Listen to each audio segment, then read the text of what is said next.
Hello नमस्ते सबैजना सन्चै छौ।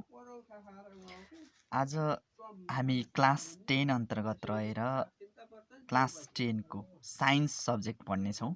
यसमा साइन्स सब्जेक्टमा फोर्स भन्ने च्याप्टर छ फर्स्ट च्याप्टरमा, र त्यो फोर्स भन्ने हामी यसमा अध्ययन गर्नेछौँ।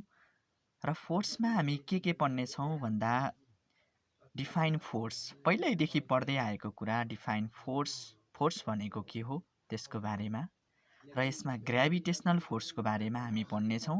ग्राभिटेसनल फोर्समा न्युटन्स ग्राभिटेसनल ल भन्ने छ, त्यो पढ्नेछौँ। त्यस्तै युनिभर्सल ग्राभिटेसनल कन्स्ट्यान्ट भनेको के हो त्यसको बारेमा पढ्नेछौँ। र एउटा न्युटन्सले दिएको एउटा फर्मुला छ, F=gm1m2/d² हो, त्यसको बारेमा पनि हामी यहाँ अध्ययन गर्नेछौँ।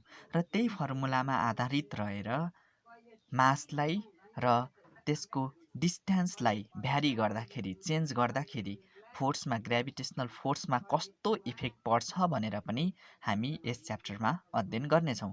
त्यसै गरी ग्राभिटी भनेको के हो, एक्सलेरेसन ड्यु टु ग्राभिटी भनेको के हो, यसको भ्यालुहरू कति हुन्छ, त्यसै गरी एक्सलेरेसन ड्यु टु ग्राभिटीको भ्यालुहरू अर्थको सर्फेसमा भ्यारी गर्छ कि गर्दैन, चेन्ज हुन्छ कि हुँदैन। जस्तै अरू प्लानेटमा एक्सलेरेसन ड्यु टु ग्राभिटीको भ्यालु के हुन्छ। त्यस्तै हामी कोइन एन्ड फिदर एक्सपेरिमेन्ट भन्ने छ यहाँ एउटा। अनि त्यस्तै वेटलेसनेस भनेको के हो, फ्री फल भनेको के हो, र योसँग सम्बन्धित रिलेटेड केही न्युमेरिकल्सहरू हामी यो च्याप्टरमा पढ्नेछौँ। र एकदम इम्पोर्टेन्ट च्याप्टर हो, यो साइन्सको फर्स्ट च्याप्टर हो। अब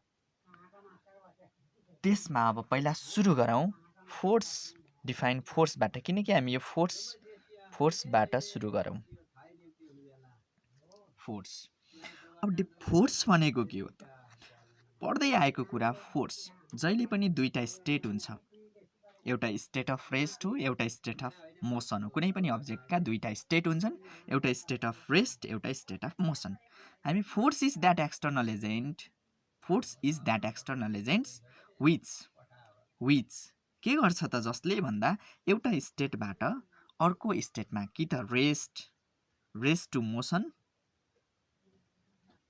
अर मोसन टु रेस्टबाट मोसनमा लग्यो र मोसनबाट रेस्टमा लग्यो भने त्यसलाई हामीले फोर्स भन्छौँ। भनेपछि force is that external agent, force भनेको त्यो एक्सटर्नल एजेन्ट हो that change the state of object from rest to motion or motion to rest. त्यसैले हामीले फोर्स भन्छ। यो हामी साधारण पढ्दै आएको कुरा हो, 9 क्लासमा, 7 क्लासमा, 8 क्लासमा। अब 10 क्लासमा पढ्ने भनेको हो यसमा ग्राभिटेसनल फोर्स भनेको के हो त? ग्राभिटेसनल फोर्स, लेख। ग्राभिटेसनल फोर्स भनेको के हो? What is gravitational force? Define gravitational force भनेको के हो? पहिला लेख।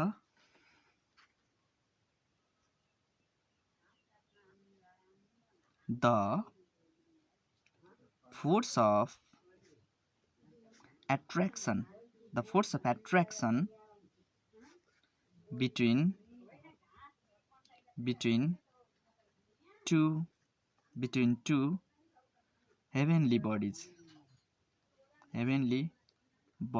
two heavenly bodies in the universe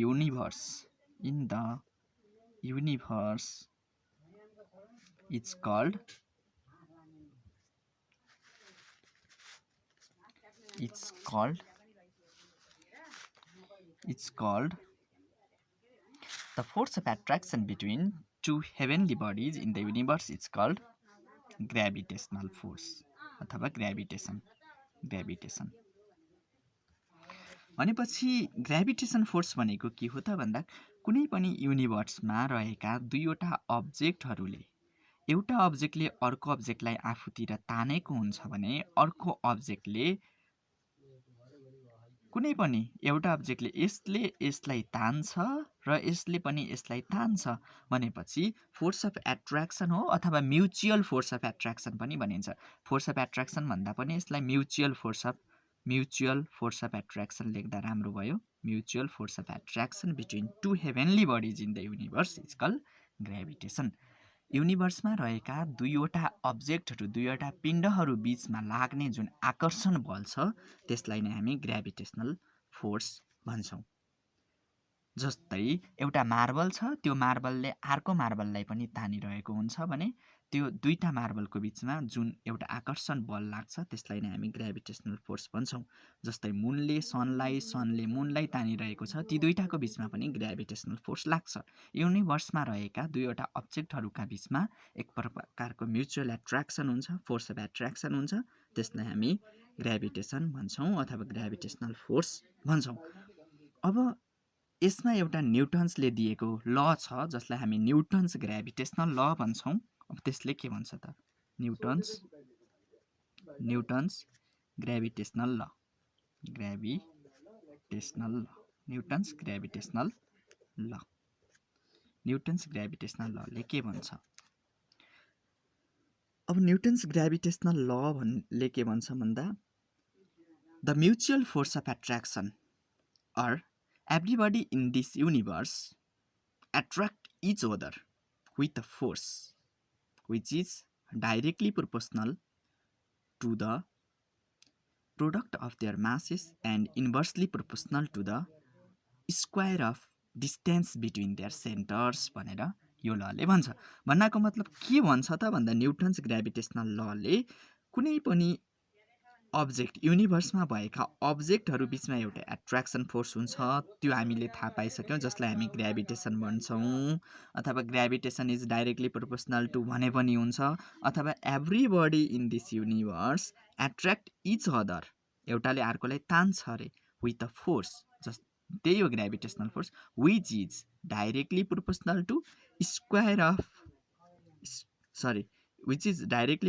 to product of the masses. ती दुईटाको बीचको मासेसको प्रोडक्टसँग मल्टिप्लिकेसनसँग डाइरेक्टली प्रोपोर्सनल हुन्छ र तिनीहरूको सेन्टरको डिस्टेन्ससँग, सेन्टर्सबाट जति डिस्टेन्स छ त्योसँग त्यसको स्क्वायरसँग इन्भर्सली प्रोपोर्सनल हुन्छ भनेर न्युटन्स ग्रेभिटेसनल लले भन्छ। ल लेख त, व्हाट इज न्युटन्स ग्रेभिटेसनल ल? It states that everybody in the universe attracts each other with a force which is directly proportional to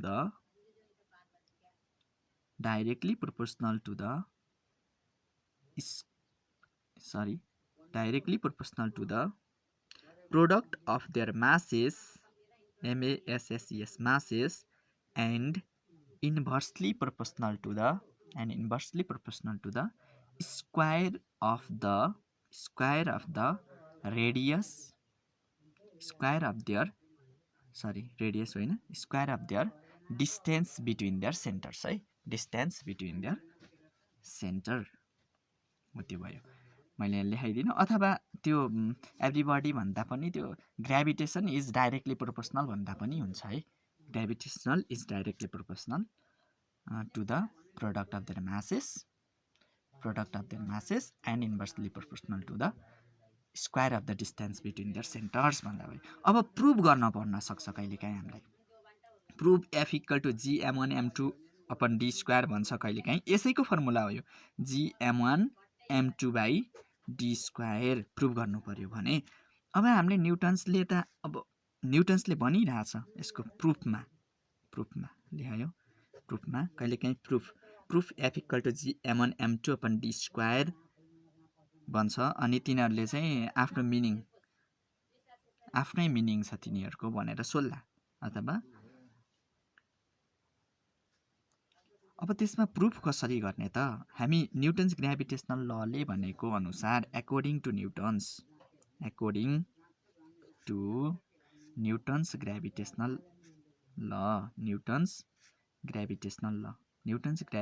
लले के भन्नु त?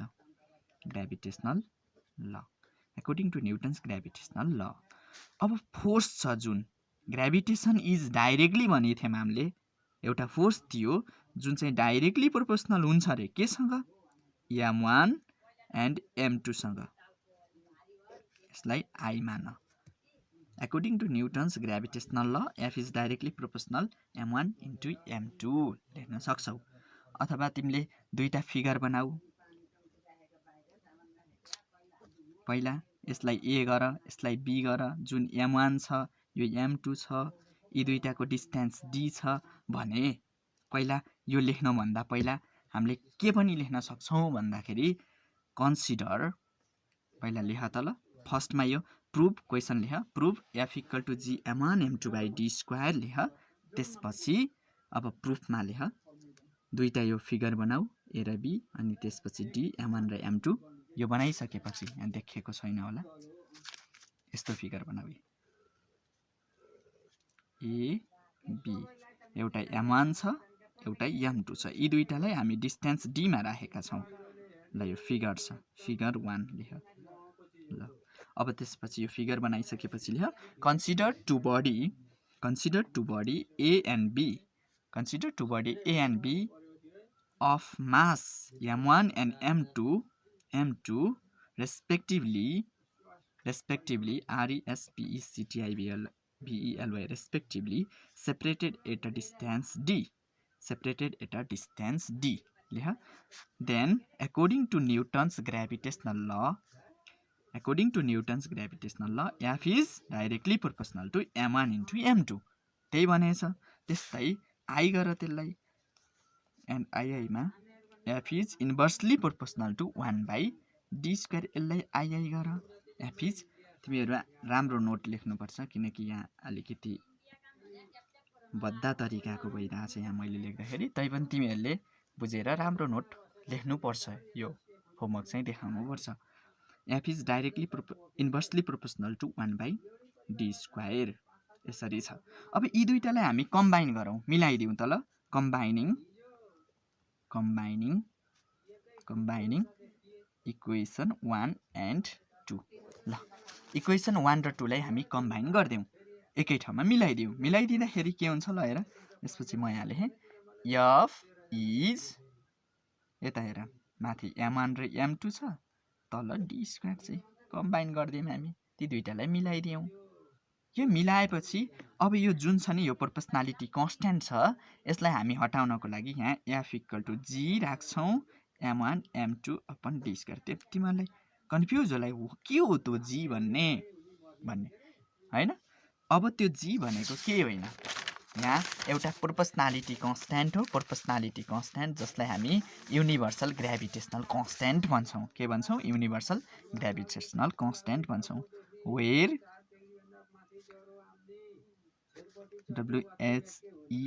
where g equal to universal gravitational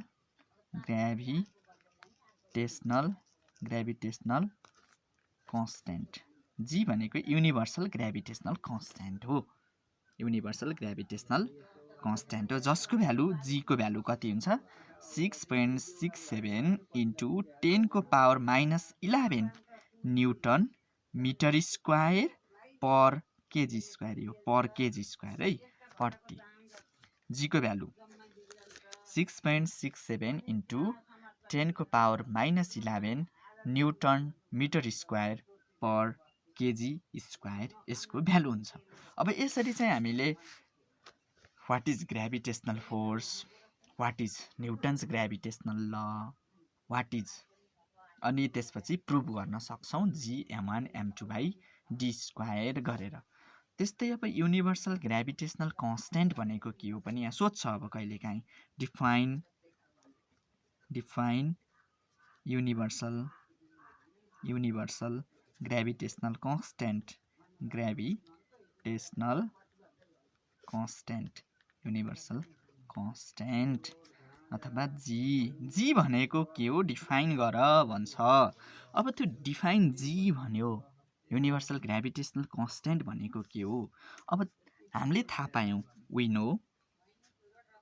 no यता हेर अब यसको डेफिनेसन कसरी निकाल्छौं हामी f भनेको तिमीले के थाहा पायौ अघि भर्खरबाट g m1 m2 upon d square थाहा पायौ m1 भनेको मास हो एउटा अब्जेक्टको, m2 भनेको मास हो अर्को अब्जेक्टको, d भनेको तिनीहरूको डिस्टेन्स सेन्टर्सको। भनेपछि अब यहाँबाट फर्मुला हेर है, यो क्रस गुणा गरिदिउँ, f इन्टु d स्क्वायर गरिदिउँ equal to g m1 m2 गरिदेऊ ल हेर है, हो यस्तो गर्न सकियो। फर्मुला निकाल्दाखेरि g equal to f into d square upon m1 into m2। यसरी g को एउटा फर्मुला त हामी निकाल्न सक्छौँ आवश्यक परेको खण्डमा युनिट निकाल्नको लागि। युनिट हेर अब कसरी हामी युनिट निकाल्छौँ भन्दा f भनेको के हो, न्युटन हो, फोर्स भनेको न्युटन, d भनेको डिस्टेन्स त मिटर स्क्वायर हो, त्यसपछि मास केजी इन्टु केजी। ल हेर युनिट कसरी हामी निकाल्यौँ, न्युटन मिटर स्क्वायर पर केजी स्क्वायर। यसलाई हामी यसरी पनि लेख्न सक्छौँ, न्युटन मिटर स्क्वायर पर केजी स्क्वायर, यसरी पनि हामी लेख्न सक्छौँ। यो त तिमी युनिट निकाल्न जान्यौ। अब डिफाइन गर्दाखेरि एकचोटि यो फर्मुला फेरि हेरौँ, f equal to g m1 m2 upon d square.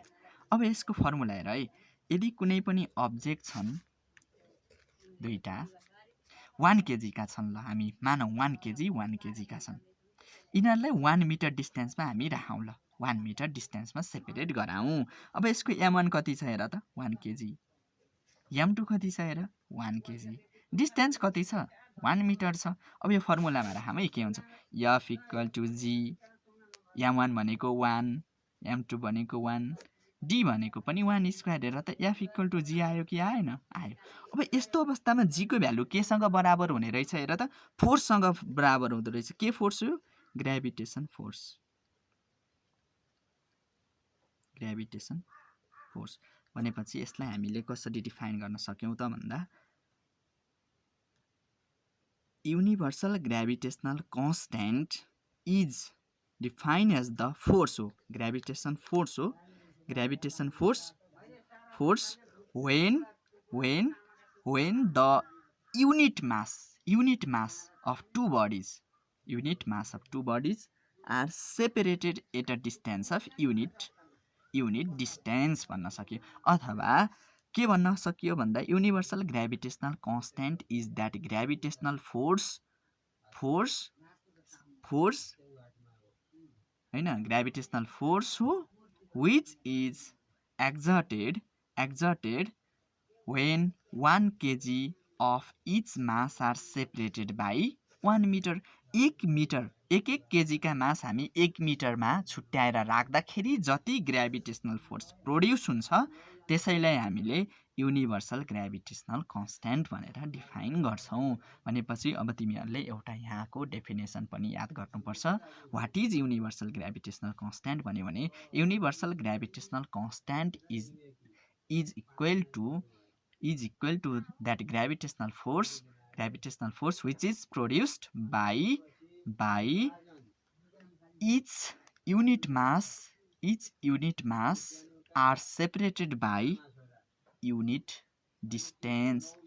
Unit भनेको 1 केजी है, ध्यान गर्नु 1 केजी का मासलाई हामी 1 मिटरको डिस्टेन्समा हामी सेपरेट छुट्याउँदा जति ग्रेभिटेसनल फोर्स निस्किन्छ त्यो नै के हो त युनिभर्सल ग्रेभिटेसनल कन्स्ट्यान्ट हो। यसको डेफिनेसन्स पनि तिमीहरू लेख्छौ, आफ्नो नोटमा लेख्छौ। अब त्यस्तै अब यो फर्मुला त हामी जानियो, prove f equal to g m1 m2 by d square. अब दुईटा मास छ, त्यो मासलाई हामी डबल गरायौँ, आधा गरायौँ, अनि 4 गुणा गरायौँ, 4 टाइम्स 5 टाइम्स गरायौँ, अनि त्यस्तै त्यसको डिस्टेन्सलाई हामी डबल गरायौँ, अनि डिस्टेन्सलाई half गरायौँ।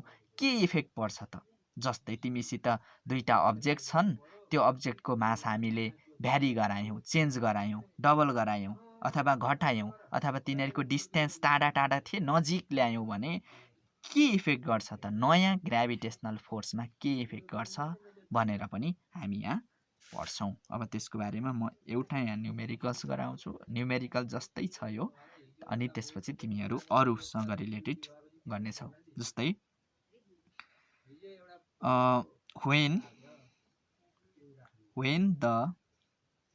when the mass of each body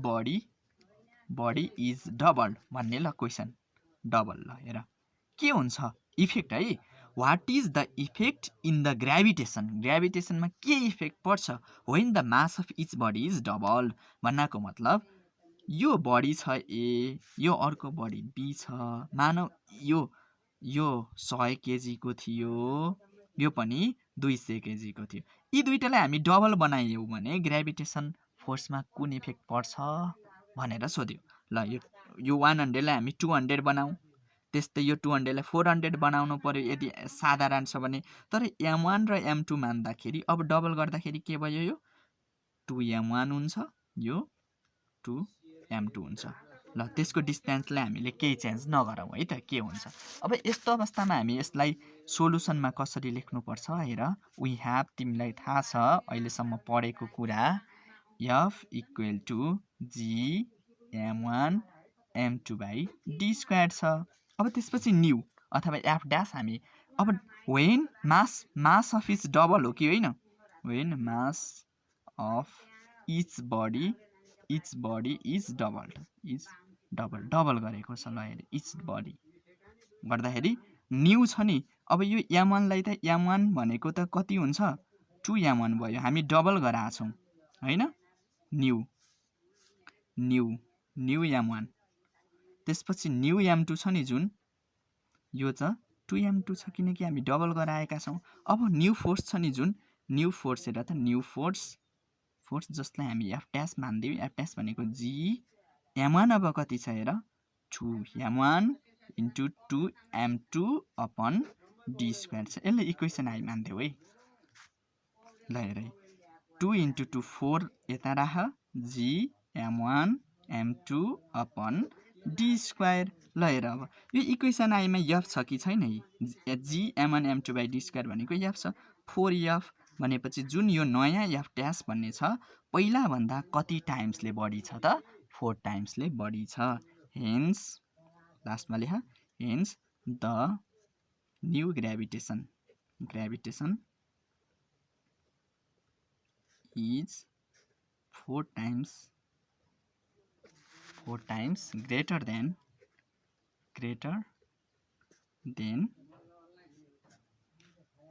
than old gravitational force है चेन्ज हुन्छ के यो ग्राभिटेसनल फोर्स अब म यो डिटेलमा त लेख्दिनँ तैपनि तिमीलाई डिस्टेन्समा चेन्ज गरायो भने व्हेन डिस्टेन्स इज हाल्फ गरायो ल व्हेन यस्तै 3-4 वटा छन् तिमीहरू आफै गर when distance is half and mass remain constant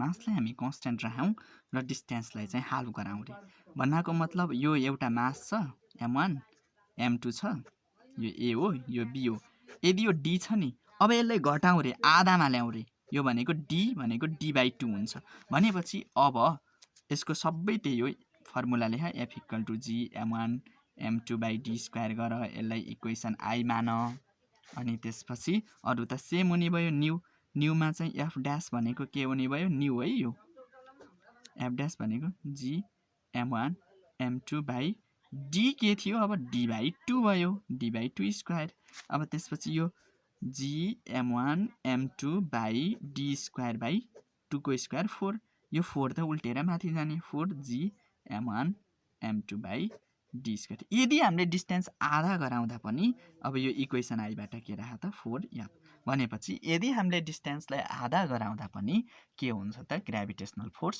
4 times बढी हुन्छ अब यसरी तिमी घटाउँदाखेरि मास घटायो भने मासलाई आधा गर्ने अब कति टाइम्स भनेको छ त्यही अनुसारले एक्जाममा न्युमेरिकल यसरी भ्यारी गरेको आउन सक्छ र योसँग रिलेटेड पनि तिमीहरू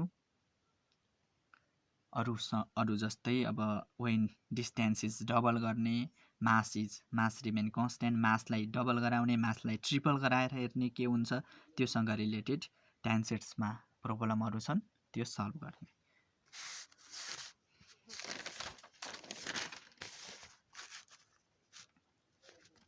अब त्यस्तै हामी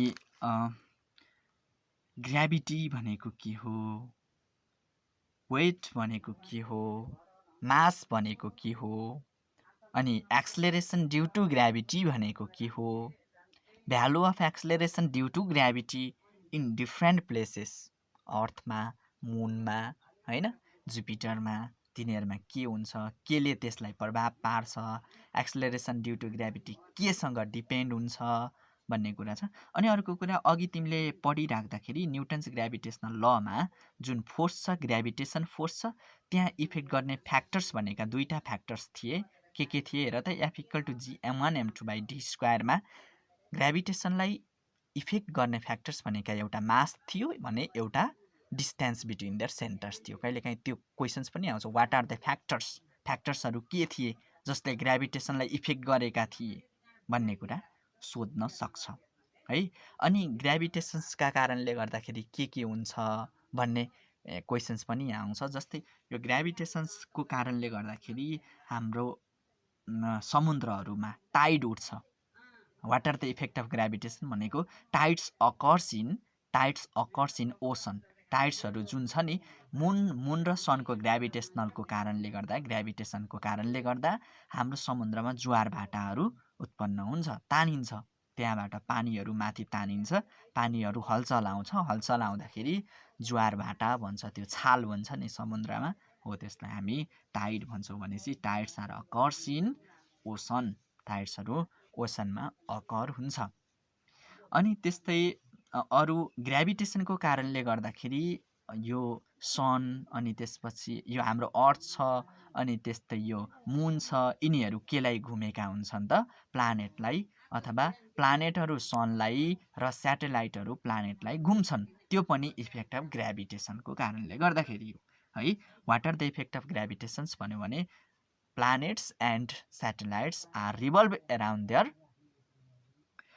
the planet, sorry sun and planet भन्न पर्यो है। प्लानेटहरू सनमा घुमिरहेको हुन्छ, अनि भने स्याटेलाइटहरू प्लानेटलाई घुमिरहेको हुन्छ। कारण के हो त, ग्राभिटेसन फोर्सको कारणले गर्दाखेरि हो। अब त्यो जानिसकेपछि अब त्यसमा धेरै खालका क्वेसन्सहरू अरू पनि रहेको हुनसक्छ यहाँ। अब त्यस्तै हामी वाट इज ग्राभिटी, ग्राभिटी भनेको के हो भनेर पढ्छौँ। ग्राभिटी भनेको एउटा कुरो तिमीहरूलाई थाहा छ, जब म माथि ढुङ्गा फ्याँक्छु त्यसपछि त्यो ढुङ्गा सधैँ तल खस्छ, माथि नै जाँदैन। के कारणले गर्दा तल खस्छ भन्दा फोर्स अफ ग्राभिटीको कारणले गर्दा तल खस्छ। अब फोर्स अफ ग्राभिटी भनेको के हो भन्दा कुनै पनि अब्जेक्टमा एउटा फोर्स लाग्छ। जस्तै यो अर्थ भयो, अर्थमा यो अब्जेक्ट मैले राखेको छु भने यसमा एउटा फोर्स लाग्छ, तलपट्टि कतातिर, सेन्टरतिर फोर्स लाग्छ। त्यसलाई हामी फोर्स अफ ग्राभिटी भन्छौँ। भनेपछि the force at which attracts towards the center of earth it's called gravity भन्छ, फोर्स अफ ग्राभिटी। अर्थमा मात्र त ग्राभिटी हुँदैन हुन, यो मुनको नि आफ्नै ग्राभिटी हुन्छ, जुपिटरको नि आफ्नै ग्राभिटी हुन्छ, तर धेरै जसो हामी यो ग्राभिटी भन्ने बित्तिकै अर्थसँग रिलेटेड राखेर पढ्छौँ। कुनै पनि अब्जेक्टमा लाग्ने फोर्स हो टुवार्ड्स इट्स सेन्टर, सेन्टरतिर लाग्ने फोर्स जुन छ त्यसलाई हामी फोर्स अफ ग्राभिटी भन्छौँ। अब डिफाइन ग्राभिटी भन्यो भने, अथवा अर्को तरिकाले पनि डिफाइन गर्न सक्छौ। तिमीहरू यो सानो अब्जेक्ट भयो, यो ठुलो अब्जेक्ट भयो, अर्थ र यो दुईटा अब्जेक्टको बिचमा जुन लाग्ने फोर्स छ त्यसलाई नै हामी फोर्स अफ ग्राभिटी भन्छौँ। फोर्सै हो नि, एफ इक्वल टु जी। अब यसमा ठुलो एम लेखिन्छ फर्मुला, अनि सानो एम अपन डी स्क्वायर हुन्छ। डीमा चाहिँ आर स्क्वायर हुन्छ, किनकि डी भनेको यो सानो अब्जेक्टको त हामी केही गर्न सकेनौँ, यो आर भनेको रेडियस अफ अर्थ हुन्छ जुन उतापट्टि पढेको थियो। त्यसै गरी जिएमएम बाई आर स्क्वायर गरेर यो फोर्स अफ ग्राभिटी हो, F equal to GMM by R square. भनेपछि डिफाइन ग्राभिटी भन्यो भने के लेख्ने त भनेपछि it is the force of attraction towards the body, attractions by the earth towards its centre भन्न पर्यो है। सेन्टरतिर तानेको जुन फोर्स छ त्यसलाई नै हामी फोर्स अफ ग्राभिटी भन्छौँ। ग्राभिटी भन्छौँ। अब ग्राभिटी भन्ने फोर्स भन्ने बित्तिकै त यसको युनिट पनि हामी न्युटन हुने भयो र जहिले पनि फोर्स भनेको अर्थमा जोखिने फोर्स भनेको वेटसँग इक्वल हुन्छ। वेट भनेको एमजी हो। एमजी भनेको फोर्स अफ ग्राभिटीसँग इक्वल हुन्छ। वेट हामी वेट जोग्छौँ, त्यो चाहिँ फोर्स अफ ग्राभिटीका कारणले सम्भव छ। र आज चाहिँ यो क्लासमा चाहिँ हामी यति नै पढ्नेछौँ। अब योसँग related gravity, acceleration due to gravity, value of acceleration due to gravity अनि coin and feather experiment, weightlessness र फ्री फल हामी नेक्स्ट क्लासमा पढ्नेछौँ। र तिमीहरू राम्रो नोट लेख्नु पर्यो र देखाउनु पर्यो।